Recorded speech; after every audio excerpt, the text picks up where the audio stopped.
Hi, I'm Eddie Burke. I've been the bartender at the Hollywood Improv for 40 years, and this is my podcast, Eddie's Bar at the Improv.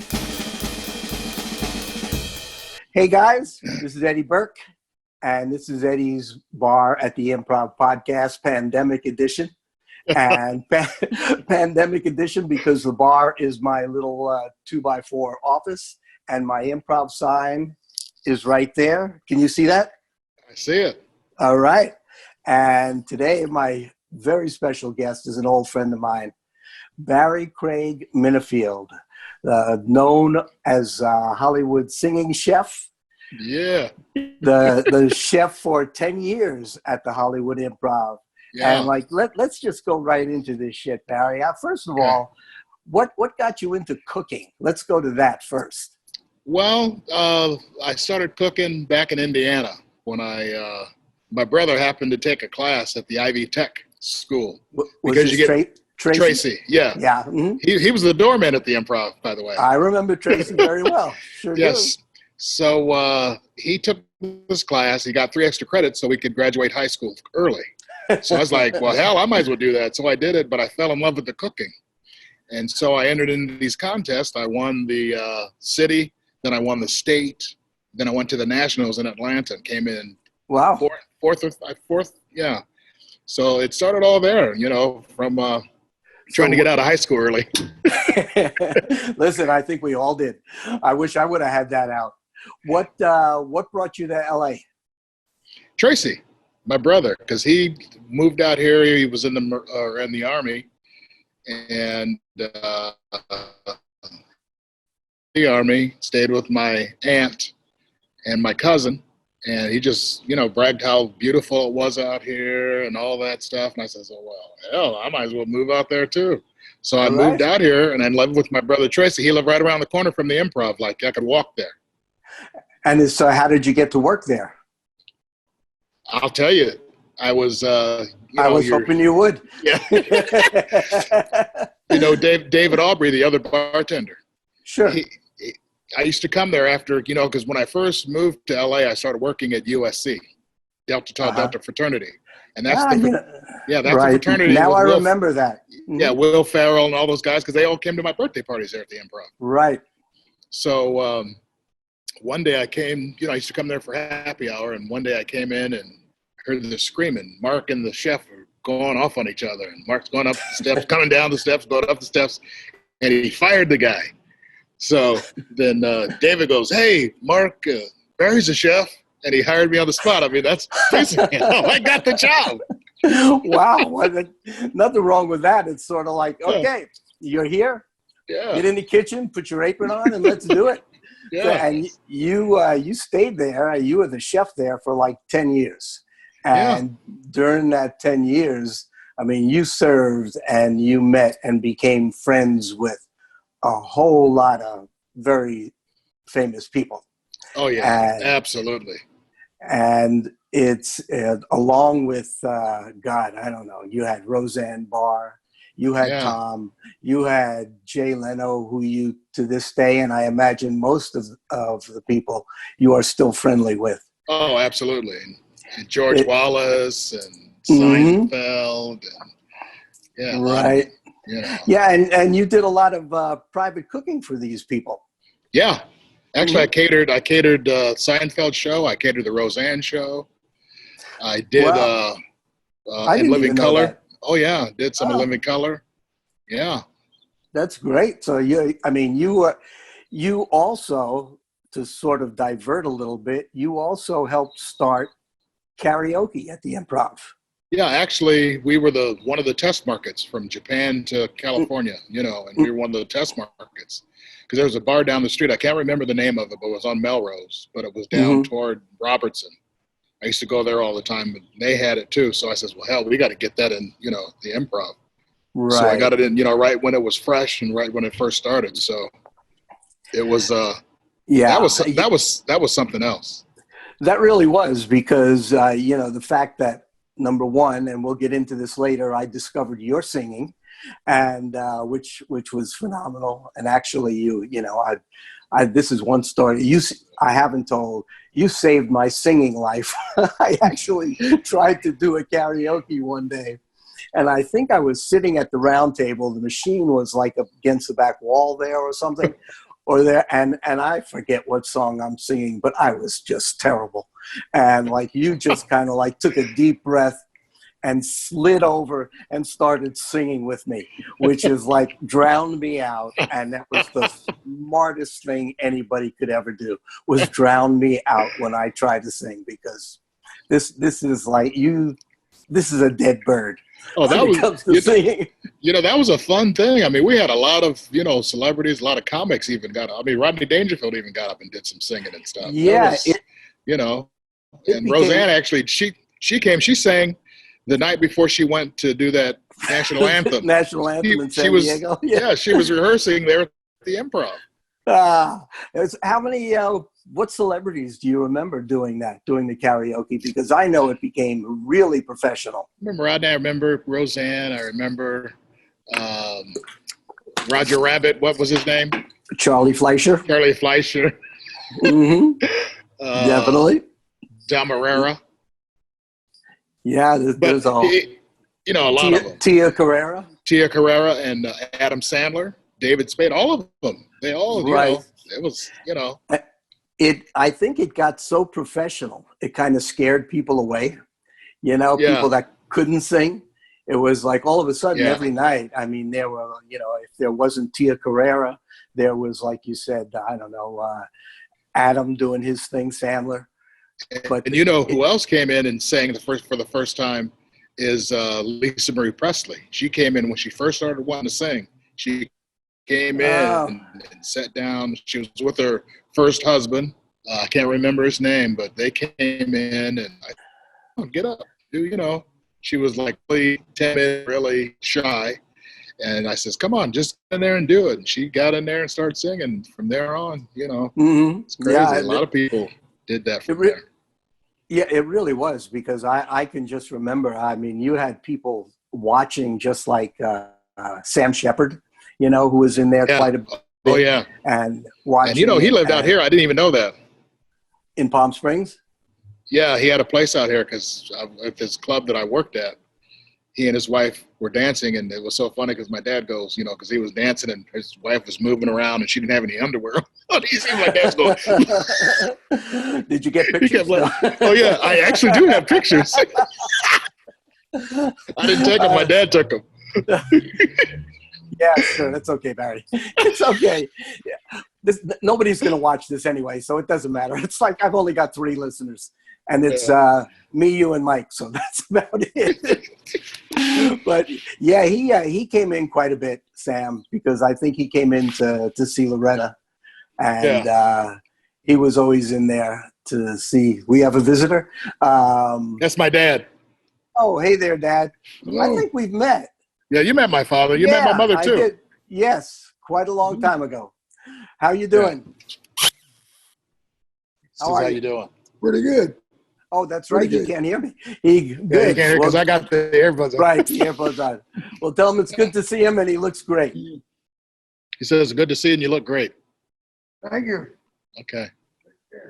So, like, what do you have? What interesting stories do you have of things that you might have seen while you were there at the Improv for those magical 10 years? Oh, man, do I have some stories. Jeez. Which one do you want to hear first? You pick and choose. Just pick the juiciest. Oh, my gosh. I don't even – we couldn't even tell the one that I want to tell about Ginger Lynn and Charlie Sheen. Oh, my God. I can't. But you remember I told you that about the chocolate cake? Yeah, I don't remember, but go ahead. Let's remind me. Antonio had to come in to get me a chocolate cake. Just put it that way out and bring it out to the limo. Oh, we'll take it from there. Okay. Yeah. Yeah, that's right. I forgot all about that. Ginger Lynn used to come in quite a bit. Yeah, she did. And I threw a birthday party for her. At the Improv. Yeah. Yeah, no, she was a sweetheart. Yeah, she was nice. Very nice. Yeah, she really was. And did she ever get up and sing? Did she ever get up and sing? Ginger got. Yeah, sound's going in and out, Mike. Uh, Yeah. Yeah. she did. Sounds So good. Yeah. it's okay. Just this is all a test. You're back. Okay. Yeah. This is all a test. This is a Zoom test. We're all zooming back. along. It's all good. So 10 years at the Hollywood Improv as as you became known as the Hollywood singing chef. And you left in about, I think it was 1990? Yes. To pursue a singing career, which about God knows, God knows you certainly should have and did. So what were your first steps as a singer? The first things you started to do when you left? When I left the improv. I just came out here and I paid my rent up for about 6 years. Oh, and my God. I went out to the clubs here in town and sat in, started to sit in with the different, some people let me sit in, some people wouldn't. But I just kept doing that and just going and checking out all the live entertainment. And from there, and then I, well, let me go back half a second. You paid your rent for 6. Let me interrupt you guys real quick. Barry, Okay. would you mind moving your camera just a touch? Your eyes are going out of frame. Right there. There you go. That's great. That's great. Okay. Thank you. You paid. Okay, let me go back to that. You paid your rent for 6 years? Yes. How in the world did you do that? I mean, obviously you had the money, but at the same time, it's like you knew you wanted to stay there that long? I knew I wanted to stay here and I knew I wanted to sing. So I didn't want to have to worry about rent. I just wanted to make sure I had a roof over my head and to pursue my singing career. Oh, what a smart thing to do. That's really great. I mean, that'd be, God, if we could all just pay our rent for an extended period of time, huh, Mike? We'd all be much better off than the situation we're in now. Okay, let's fast forward for a minute to 2015. Mr. Barry Minefield auditions for The Voice. Yes. And were these the blind auditions? Well, let me tell you how it all started. I was here in Palm Springs and there was a nightclub here. And they were the nightclub, actually, the local news station from Palm Springs was doing The Voice of Palm Springs. So my friend and I were sitting at this bar, and he goes, "Man, you should try out for that." I said, "No, I don't want to do that." So he kept bugging me and poking at me. I says, "Okay, well, finally, I get up and I try out. I didn't win. So then they had another night. I didn't win. I didn't win 3 times. I says, well, hell with this. I'm not, So finally, on their 4th night, because they had one more night, and they called me on the phone and says, watch the news tonight. So I watched the news because I guess all my friends called in and says, how come Barry didn't win? So they added me as a 4th winner. So I went down to Los Angeles at the Real Voice audition, and I was the only one that made it out of all those 4 people. Wow, that's great. That's exactly how it happened. And honestly, I'm not surprised, because I know you're singing. And if people want to really hear a sample of your singing, they should go to Barry Minefield website, because I went on there the other night too, just to listen to some of your stuff. And it's fantastic. But you are. I love your voice. So you audition, and now you're auditioning for The Voice. Yes. How's that go? Obviously. So when I did that, because usually you do 1 song, and they had me do 3. I did 3 different genres, and so I did. I did like a Motown, I did a big band, and I did an opera. So they just they enjoyed it. They liked it. So yeah, you did an opera. I haven't seen you. Oh yeah, look at my website. There's an opera song on there too that I've done. I think I must have missed that one, because I will go back and listen to you do an opera. Yeah, I'm sure I'll be impressed. So you get into the auditions. You audition. You obviously do very well.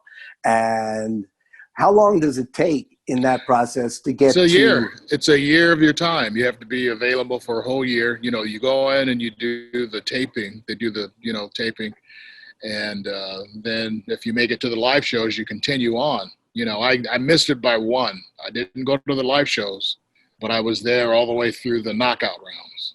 Mm-hmm. And, it's a pretty Grueling. awesome machine that they have there, though, that they do. Because when we're doing our show, then the other show for the next season is taping in the other room. Ah, wow. Yeah, Because they do 2 shows a season. I wasn't aware of that. I don't watch it that much. I watched it because I knew you were on it, and that was that's about it. I've watched a little bit. And whose team did you get on? I was on Tina Adam. Adam Levine? Adam Levine. Not Adam Devine. No. Now that would be funny. That would be an interesting. Yeah, what was that club down the street from the Improv that all those impersonators down on the corner there? You remember that? They'd all come to the Improv? Yeah, on La Cienega? Yes. Yeah. Oh gosh, I can see it. Skip something, because he was funny. He passed away maybe about 1.5 years, 2 years ago. Yes. Old dude, but he was funny as heck. Right. You bring up these names and I remember the name, but I guess Skippy Lowe. Skippy Lowe? Is that something like that? Yeah, I can't remember. It was Yeah. Skippy Lowe. But yeah, they all, they would all come down. But at that point, everybody used to come down to the Improv. Especially when we had the Monday night jams, That's right. Go ahead. We had the Monday night jams with I had the band that we would play and do. I remember, this is so funny. I remember the piano player that always wore the captain's hat. You remember him? Yeah, there were so many. There was a guy, Maurice, and then there was Chris. Rick was the piano player, and then Earl was the guitar player, and then Michael was the drummer. But anyways, they were called Crossroads, and that's the same band that played for the warm-up for Seinfeld and the warm-up for Roseanne, because they liked them from the Improv, and that's how they got their job to do their shows. Who used to come down to do those jams? Oh shit! Everybody. I mean, even people. The dude, he's dead now, from the Temptations. Tina Turner's ex came in there, but he was booed because her movie was out. Everybody hated him. Everybody hated him. Ike Turner, huh? Yeah. That's too bad, because he really was pretty talented. Yeah. Because the old Rick some money says, he told one of his people to come up and ask Rick if he could play. And he says, hell no, he owes me money from, way back. I'm not letting him play nothing. Yeah. Did Bruce ever get up, Willis, and jam with you guys on Monday night? Yeah, he did. He blew the harmonica. Right, because he used to. He's a big music fan. When he used to hang out there. Yeah, and Brad Mermer. Brad Merman. Merman, yeah, he'd play the guitar. It's a good guitar player. Right. Yeah, in fact, I've said this before on the show. I kind of lay claim to Bruce and John Goodman kind of being the start of karaoke before it even hit the waves, because of the fact that they used to sing at the jukebox every single night. Yeah, they were in there singing. I remember that. They used when they come in, if they weren't, they were singing. Yeah, and they would get the whole crowd involved in it, and they just loved to do that. So now you're on The Voice. How do you feel through all this? It was fun, I met people, and they're like my children. I'm their uncle. Everybody calls me Uncle Barry, but we all keep in touch.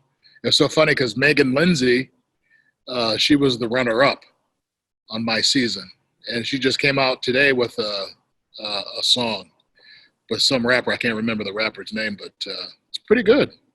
You'll hear about it. You know what I'm talking about. But Tyler Kane and Megan Lindsay. So, but I keep in touch with all of them. Well, when I say how are you feeling, I kind of mean like, are you when this process is going on? Are you like enthused? Are you like excited? What's the process in your head? I mean, in terms of like, wow, look where I am. Oh, absolutely. When I says, once I did that, I go, wow, okay, I finally did something, I can get, Because remember at the Improv, I tried on Star Search and I couldn't make it. Oh, that's right. You know what I mean? do. So Mhm. back in the day when you try out for these shows and it doesn't happen, it's like, okay, whatever, blah blah blah. And then when it happened, I go, I finally got on a goddamn show. Mhm. It's weird. It's weird. But once you Yeah. get on there and do it, it's just, it happens so fast. It's really Yeah. fast, but they have a well polished machine that they do for that show. And my season was the first season that they won their first Emmy. Oh, and it's probably due to you, Barry. But they've been winning Emmys ever since. That's okay. You were the start of something good. But no, it's a good show, man. I really enjoyed that. What was it like when you're part of like a team, like Adam's team or whatever, and like, do you guys, I don't know, how many people on the team, 3 or 4? 12. 12 on a team. Yeah. Do you all kind of like get into a room and work together, or does he work with you individually? Oh yeah, we all individually. They all work with us individually, and then they have their the mentors that'll come in too. Like this last week. If you've been following, if you watched it, there's James Taylor. Oh, okay. People like that, they'll get to come on there and they'll give their 2 cents and stuff like that. Mm-hmm. During on my thing, it was Megan Trainor. I didn't even know who the hell she was at first. I still don't, but it's okay. But you had to act like you know who they were. Oh, yeah. I'm like, okay. You're good like that. You're kind of like Bud. It's like, oh, you're my old friend. I know who you are. It's okay. But I tell you what, Eddie, the Improv, the job that I had there was probably one of the best jobs I ever had in my life, because no matter how bad your day got, you could always go back in that showroom and just laugh and laugh and laugh. Yeah. That was a good job. It really was. I really enjoyed it. When you were there, that was the height of, in my mind, the height of comedy too, in terms of stand-up, because it was the 80s. Yeah. It was the 80s to 90s. You had all your people. You there? Yeah, it was just awesome. Just awesome guy. Yeah, that's where you had Jerry Seinfeld, you had George Wallace, you had I don't know if Spade was there. Jay Leno, right? Yeah, David was there, and Adam Sandler. I remember we went. I don't know if you went, but I went with Bud and Alex. We went to Adam's first movie at Paramount, and everybody had to wear these Hawaiian outfits. No, I didn't. It was a movie. It was a movie with Adam Sandler and Scott LaRose. It was the first movie on some cruise ship. It was funny as shit. I can't remember the name of it, but that was the first thing I ever went to for him. And I met his mom and dad and everybody. And Adam's mom and dad? Yeah. Yeah. I know his father's son passed away. And Scott LaRose, my God. Scott's still around a little bit, but he's sort of retiring, I guess, a little bit. But anyway, after the show is over, how did it help your career as far as singing goes, or where did you go from there? As far as the career, I don't have to say yes to every job I get. I can pick and choose, and I can pretty much perform anywhere in the world, actually, because the show is filmed all over the world. I had people from New Zealand come in and says, "We saw you on The Voice" when I was performing out here in Palm Springs. Oh, God, that's great. So it shows all over the world, but I have tons of Canadians, Canada. A lot of Canadians watch that show, and I have a lot of Canadians that see. My thing was this summer I was going to go to Canada for like 3 months, and do some shows until this Corona thing happened. Right. So you just made me lose my thought, and that's not very difficult because my head it's kind of a vacuum. I do it all the time. Have you, and where has it taken you so far in terms of places? Well, You've gone to my gosh. I've done a huge show here in Palm Springs at the Rancho Mirage Amphitheater. Holds like about 1,500 people. Wow. And sold it out. It was to capacity. And I did a tribute to Sinatra. You know, it was a big Oh, band. I had a 22-piece orchestra. It was great. that was It there. was, yeah, here in Palm Springs. I did that Mhm. a couple years ago. You know, and I've always wanted to have an orchestra behind me, and it was just awesome. Then I did the one song, "One for My Baby, One More for the Road."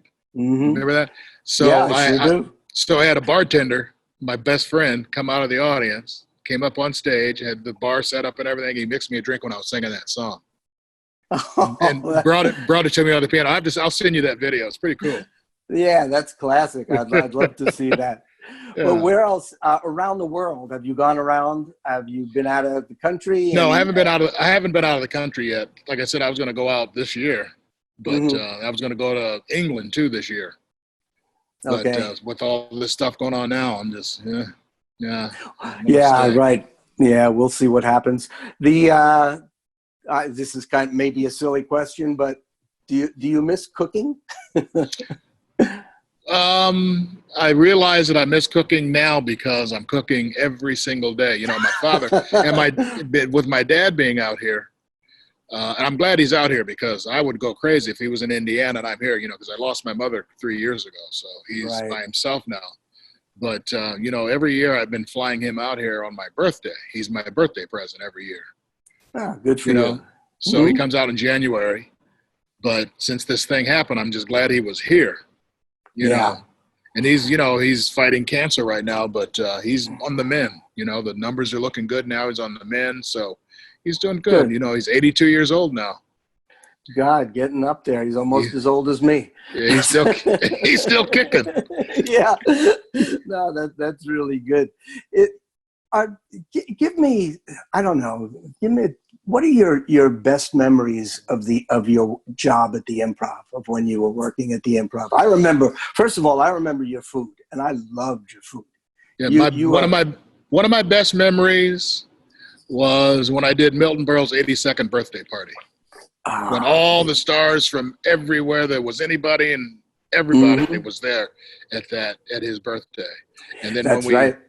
when we did that, put that peanut thing in the front of the door there, that Mm-hmm. marble thing, Yep. the star thing. And it's And I was still standing there. and I was holding his cake, and he was on this side and Bud was on this side. I was in the middle with the cake, you know, when he turned 82. And there was something that he did up in the office. It's funny. It's kind of R-rated, but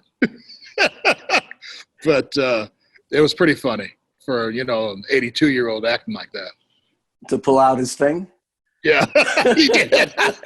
Because you think, yeah, he goes, you think you got a big one? Look at this.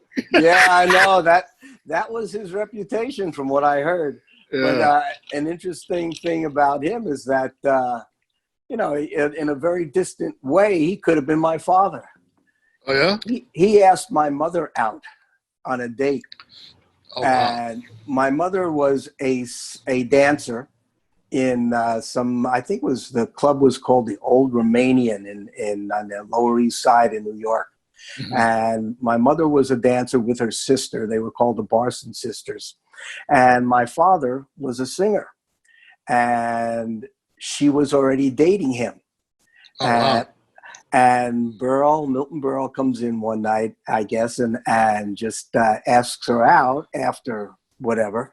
And she had to turn him down when she told me this story, I went, are you kidding me? You really did that? Look, we could have all been living in luxury instead of this tenement on 93rd Street, you know, but I once talked to him not about that, because that's not something he would remember, but he at one point had the same manager as my father way back. My father also knew Red Buttons, who was there on that night, by the way. Yes, he was. I have pictures. Yes, yeah. I have pictures of all that. Yep, and he pulled his pants down. Yeah. Red Buttons and Arnold Schwarzenegger, and what's the swimmer? What was her name? The famous swimmer. Yes, Sonia Henney, was it? No. No. Older. Older than that. Damn it! What was her name? I can't. But when I think about that night, now that you reminded me, I'm trying to. All of a sudden I can't think of the names. But Connie Stevens. Yes. All of them. There's so many. I got a picture of them on my wall in the kitchen. On the all together, all of them together. Yeah. Uh-huh. By the piano, up on the by the piano Yeah. on the stage. Yeah. Mhm. Yeah. I've seen that picture, and it's unbelievable. Arnold Schwarzenegger was in it. Well, you know, at some point, everybody and his mother during the 80s came through the Improv, whether it was to entertain, to watch a show for a benefit. I mean, I've seen Streisand That's there, you know, and Clooney was there. Sam Kinison with his pistol. Oh my God! Every time somebody mentions Sam Kinison, who was I talking? Oh, I talked to Julie Rayo. Do you remember Julie Martin? Yes. Yeah, you remember little Kevin the cop? Yeah. Yeah. His ex-wife. They met and they got married there. No, I remember. I remember they were good friends of mine. What are they doing now? Well, they're divorced. Kevin. Yeah, I know they're divorced. Yeah. But have you seen them or talked to them? Yeah, I had Julie on last week. She was on awesome. the podcast last week, and I'm a little bit, and we're still pretty close friends. But she lives in Boston, and I think Kevin also lives back there in Massachusetts somewhere. I believe he's still in law enforcement, and Julie is sort of in advertising or whatever. But right now she's locked up like the rest of us. But yeah, because I've made a recipe for her, and she asked me about that recipe. I can't remember, but yeah, she reminded me that she was married to Kevin. Oh, and do you still have the recipe? I think so. She reminded me what it was. It was just not too long ago, maybe a couple months ago, that we were online or something. So yeah. Yeah, because she's still out there. We're in touch a couple of times a week, actually, with different things. She wrote a book called what the heck is it? Did I lose it? Hang on 1 second. She wrote a book called I'm Not Chelsea, I'm Everett. Oh, okay. And it's a lot about the 80s at the Improv. It has a lot of interesting stories about the Improv. What were your feelings when you first met Bud, speaking of the Improv? I mean, in the sense that when I first met him, I was like a little intimidated. And no, I was intimidated because he was, we were just kind of beneath him a little bit. You know what I mean? And I don't mean that in a bad. I don't mean it in a bad way. I mean it. That's just his personality. He didn't talk to you unless you were either famous or something. You know, the round table had a lot to do with the way he treated people.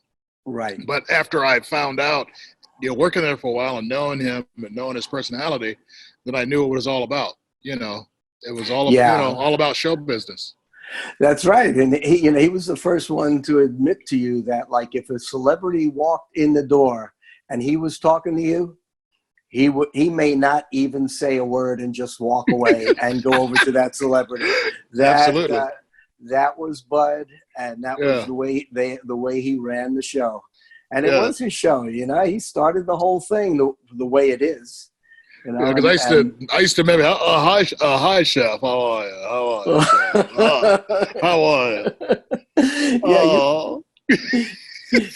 you? You cooked privately for him and Alex too, did you not? Yeah, I did. I did a Bud's birthday party, and Ed McMahon and Jay Leno, and actually Jay Leno was giving rides around the neighborhood there in Beverly Hills, and a different car with the rumble seat and all that stuff. You came to that. You was at that, and Loretta was at that party. Yep. Yeah, we catered it. We were also at, I don't know, what was that dinner? The roast at the Beverly Hills Hotel. With Danny Thomas was there, and all these. Bette Midler. Yeah. Mm-hmm. Yeah, we were all at that. I have pictures of that. I got pictures of you, and I sent them to Loretta, I think. Oh, well, send me one. Send me a couple. I'll send them to you. They had an interesting story about Bette Midler, because I've never met her. But I admire her talent tremendously. Is that apparently when Bud was her first manager, from back in New York. And I knew that. when they parted ways, it wasn't very nice. Mhm. Again, for whatever reason. So it was kind of interesting that she agreed to not host it, MC Right. or I remember perform. that. And she got up there and she simply said, like, you know, bud, I was thinking about whether or not I should just delve into our history or just celebrate this occasion. And I've decided to just celebrate the occasion. We Yeah. don't need to bring up all the past issues. Yeah. And she sang some song that Dale Gagne wrote. Remember Dale Gagne?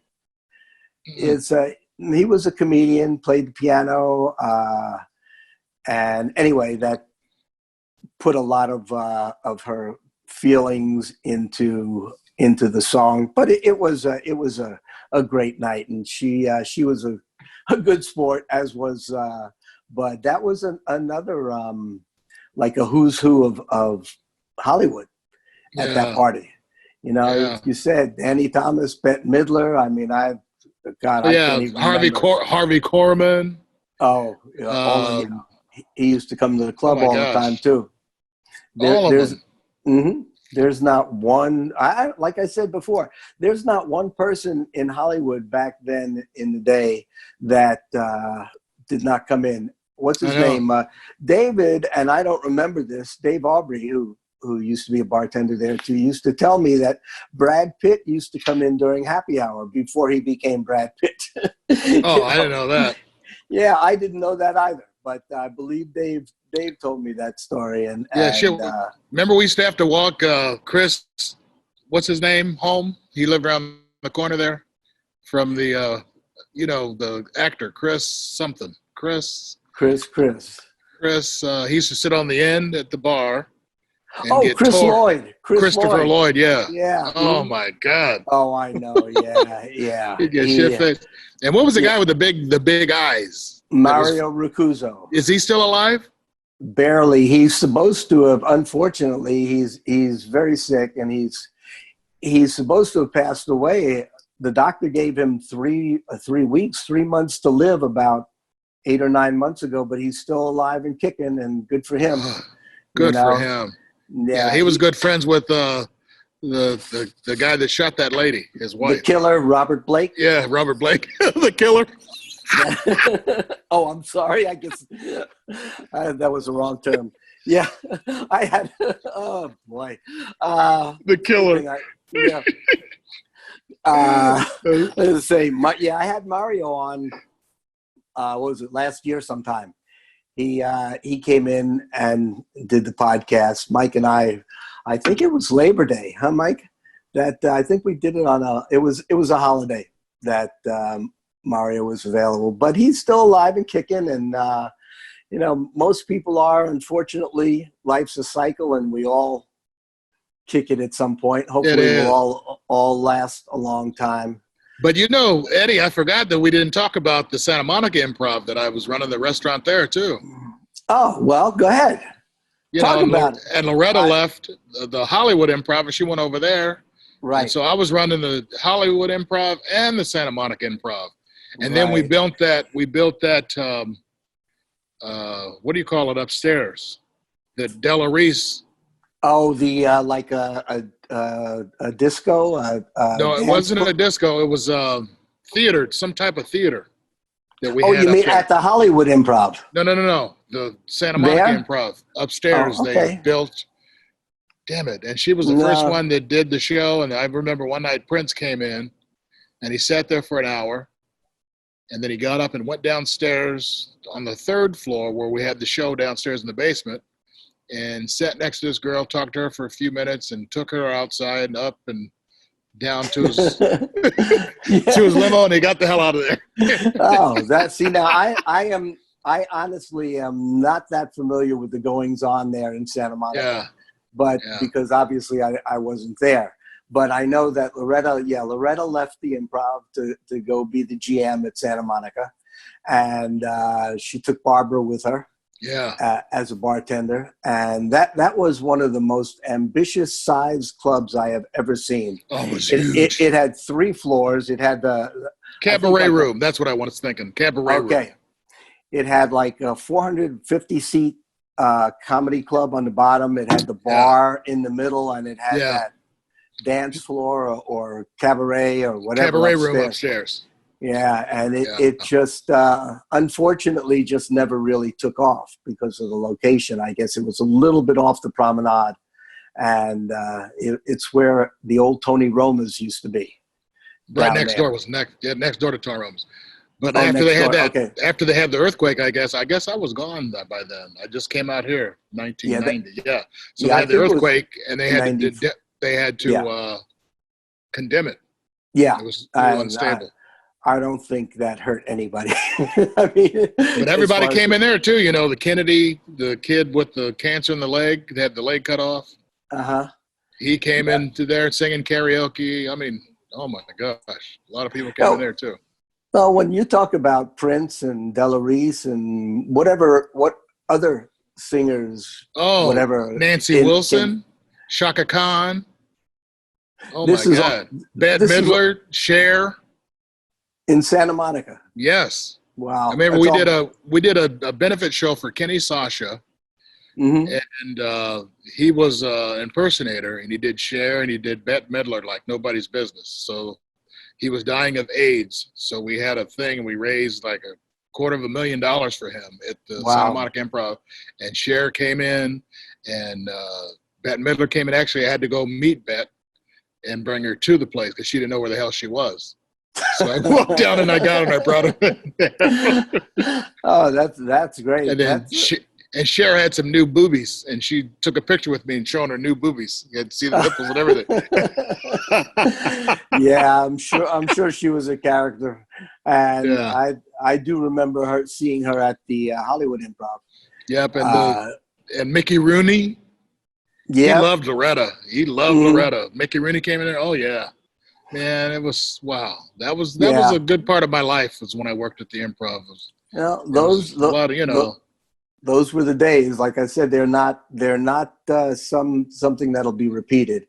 Yeah. But of course, everybody's 80s could be the 90s for them or 2000s. But I don't think anybody will ever duplicate or I don't think it can be done because it was. I mean, it's all the people today that there's not going to be any more Jay Leno's, no more Seinfelds, no more.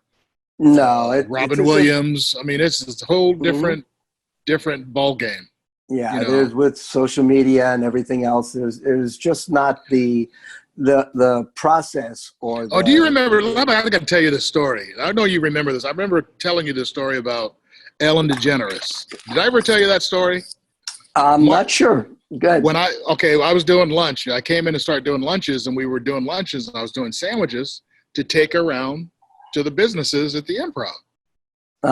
So one day, I'm in the kitchen, and the door opens, and this lady's screaming, help me, help me, help me, help me. It's Ellen DeGeneres.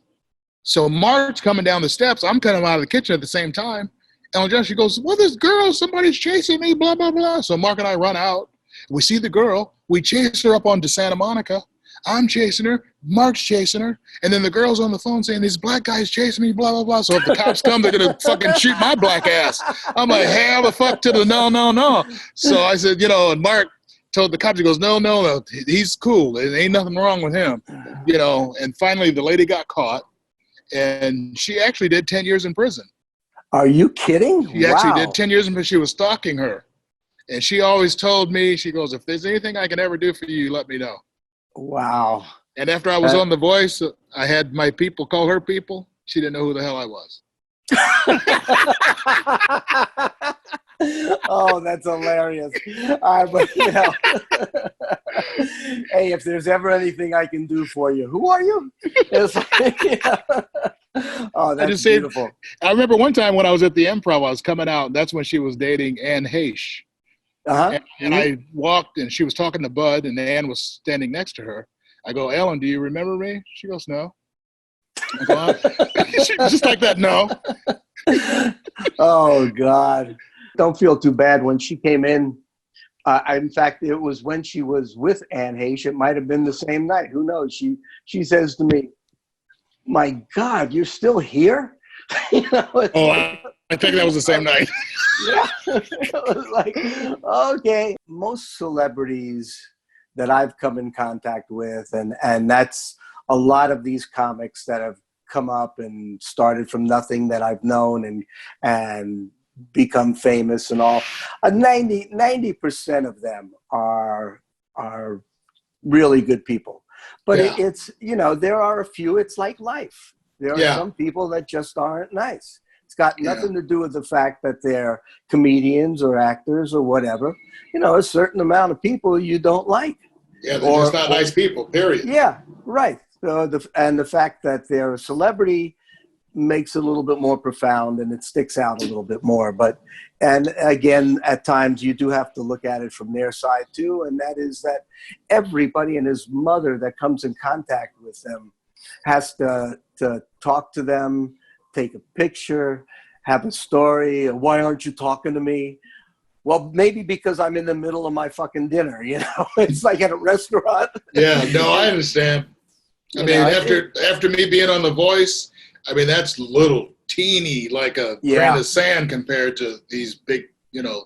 But I understand because everybody wants to take a picture, like you said. Right. But I embrace it. I'm like, yeah, you know, that's just me, though. Right. You don't have to be mean and nasty. No, you don't. You don't ever do. And it's, in my opinion, that's part of your becoming an entertainer, is that if you want to become an entertainer, and you want to become famous, that goes along with it. And absolutely, you know, your fans are who you really want to love and show your appreciation and not be mean to. And you know, and if that's the case, then don't do what you're doing, or go do it and go hide in a closet after you do your performance or what have you. It's just part of the process. I want to become rich and famous, and then you have to take everything with it, really. You know, within reason, of course. Yeah. But it's this is what I started to say, was even like Chelsea Handler used to obviously come in quite a bit, and she had a book signing for her first book, which I think it was something like "Hello Vodka, It's Me, Chelsea," or something like that. Yeah. And a book signing, and our relationship basically was this: she'd walk in, and I'd go, "All right, bitch, what do you want?" And she goes, "You shut, fucking asshole." And this is the way we talk to each other. But she was performing at an Indian casino. I don't know how I got to this story, but here I am. Yeah, that was fun. Yeah, she was performing at an Indian casino down near San Diego. I forget the name of it. And my wife and kids, my daughter was going to San Diego State down there. And we took or actually she was living down there. We went to the casino, and as we walk in, there's this big picture of Chelsea Handler appearing tonight. And my daughter goes like, "Hey, Dad, can we get in there?" I go like, "Jen, this is not the Improv. Nobody knows who I am, and they don't give a shit who I am, so it doesn't matter." So, you know, like, I'll see what I can do. Well, I got in touch with Dave Hansen. You remember Dave? Yeah. And Dave was writing for Chelsea at the time. And, you know, I figured there's just no way in hell. It's sold out. There's nothing, you know. But I'll go through the motions to make my kid family happy and all that. Well, lo and behold, they get back in touch with me, and Dave told Chelsea, and Chelsea told them to set up 4 seats right in front of the camera booth in the middle of the outdoor theater.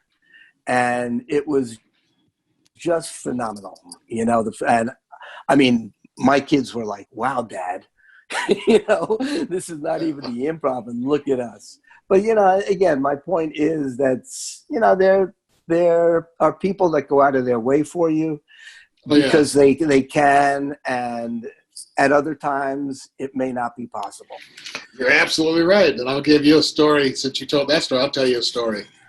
When I was in Las Vegas opening for Roseanne, and my buddy, a friend of mine, came out to visit me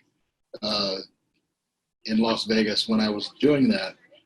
And he loves Jay Leno. So Jay Leno was doing a show out there, so I called, and and I call him. I don't call his manager. Right. I call him directly. He goes, "Oh yeah, come on in, Barry. Hey, come in, baby." So he goes, get here a little bit early before I go out on stage. So we got there and went back to show, because he doesn't drink or anything like that. But I had a couple cocktails and all that. Uh-huh. And then there was somebody in there taping for Bobby Slayton because he was at another casino down the street at what's the one with the girls with the chicken wings? Hooters. Hooters. So he was down at Hooters. Yeah. So he was down at Hooters. Thanks, I Mike. knew that one. So they're taping, and Jay goes, "Come on, Barry, come on, get in here." So we're doing this thing for Bobby Slayton. Oh, here we go again, guys. The phone call is going to come and mess us up. Okay.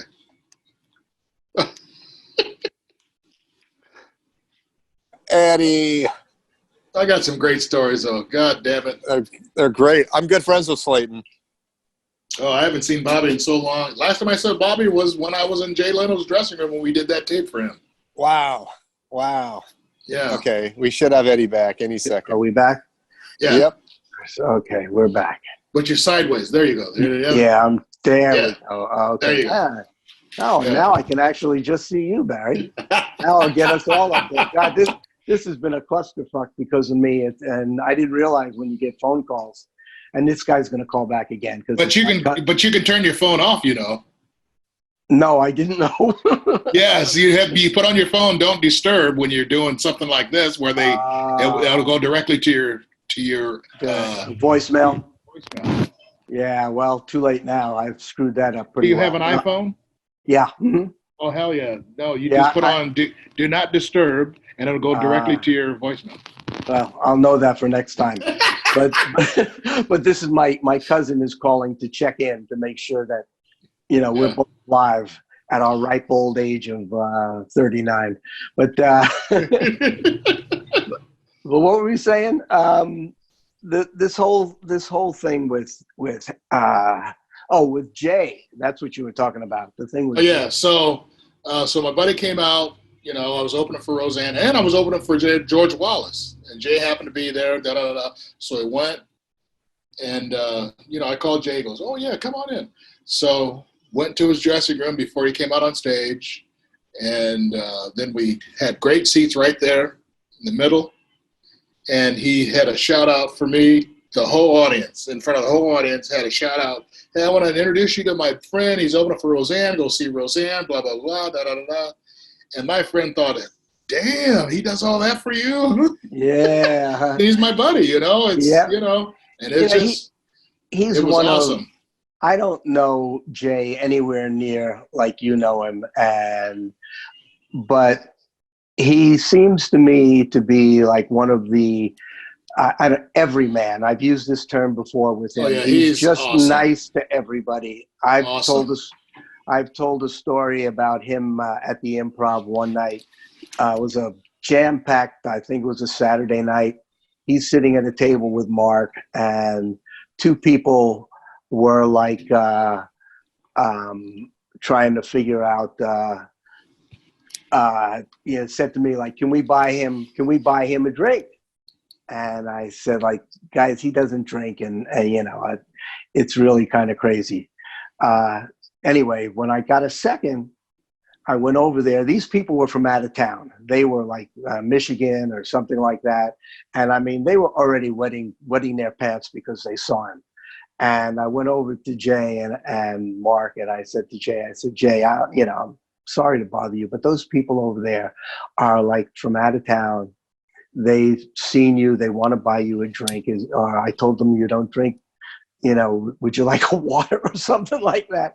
And he said, no, just tell them Thank you very much. But if they'd like, they can come over and say hello.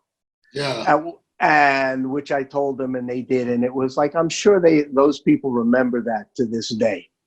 And not everybody does that. Yeah. Jay's one of those rare people that, like, he goes out of his way for everybody. He does. Eddie, I met Jay Leno at the Improv. And actually, he came to my 30th, was it the 30th? No, he came to my 29th birthday at the Improv. I'd have all those parties at the Improv all the time. Right. Mm-hmm. But he came to that and go outside. He's getting on his motorcycle. We're talking and everything. I forget what we were talking about. We were talking about something that made him give me his telephone number. That he gave me his number, and I have that. He's got the same number that he gave me 30-something years ago. It's the same number. So that's his house number, right? His personal home number. Gave it to me. And another thing he's done for me is when his mother died, my parents happened to be in California, went to the show, and had their favorite singer, Lou Rawls, was on the show. So mom and dad were out in the audience, and Jay Leno sends a page up in the audience to me. He goes, Mr. Minniefield, Mr. Leno wants to know if you want to come backstage now or after the show. In front of all these people out there. Right. We'll do it after the show.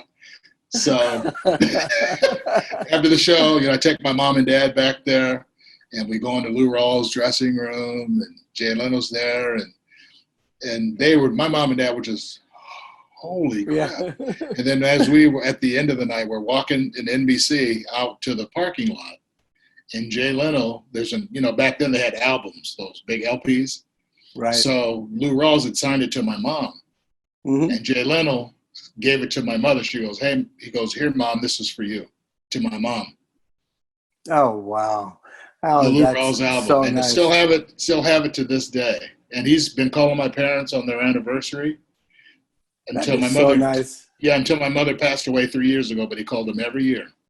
That is so nice. Like I said, I want you to know, I happen to have that same number you have. Somebody slipped it to me about 8 months ago because I wanted to look. I said I'm trying to get Jay to do my podcast, and I said, but I can't get through to him.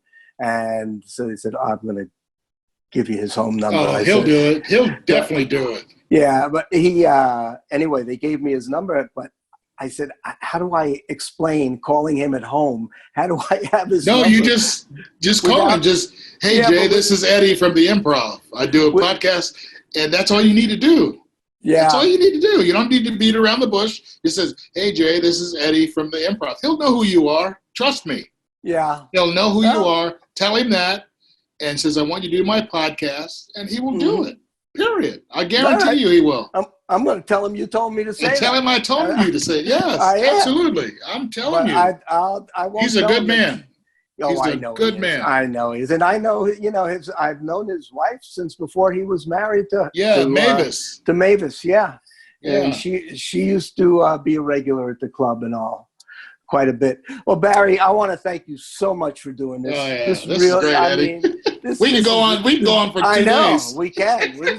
This has been a lot of fun. It's at some point, maybe we'll get a whole improv crew together for a podcast like this. But I don't want you to go away empty-handed here. I mean, I don't have a car for you or anything like that.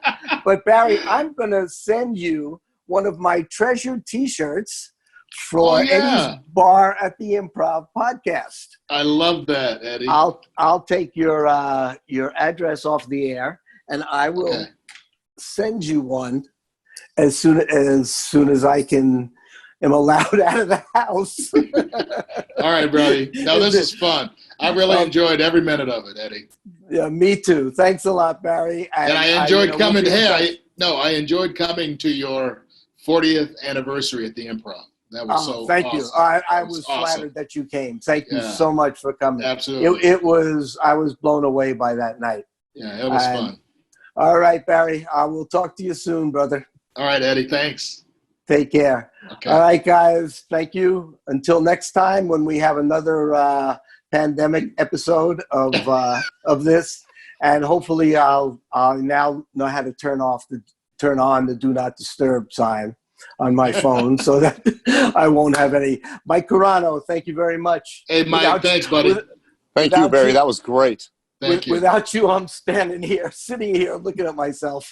And that's about it. Okay, guys, until next time, don't forget Eddie's Bar at the Improv Podcast. Take care.